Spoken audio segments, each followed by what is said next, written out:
Alright, update 4 is on pre-release, and it's one of those light patches. Basically, there's a lot of changes to mods, backups, server safety, and there's a lot of gameplay changes as well. As we usually do on this channel, today I'll be covering all the major changes, items and equipment, world and blocks, UI and quality of life, and finally, modding, tools, world gen, and bug fix. Make sure to stay till the end of the video because Simon confirmed something massive, but it's from outside of the patch notes, so I've kept it all the way at the end. I've also timestamped it below if you don't want to wait, and that's just because I love it. Now, let's get straight to the point.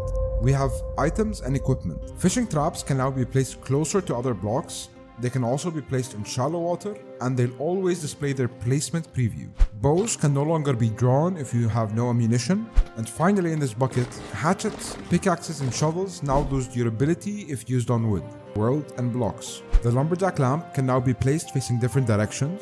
Blue winter seaweed now produces bubbles, and the oxygen amount it grants has been modified. Decorative chains and brick beams can now support more decorative blocks hanging from them. Windows and cloth roof blocks no longer require other blocks to support them. And finally here, chandeliers can hang from more block types. Moving on, we have UI and quality of life. You can now hold the drop item button and mouse over items in your inventory to drop stacks in adventure mode. Do the same if you want to destroy them in creative mode. Crafting benches now show rarity and how many items are being queued. For the next bucket, we have modding, tools, world gen, and bug fixes. Players can now run multiple instances of Hytale at the same time. However, be careful here.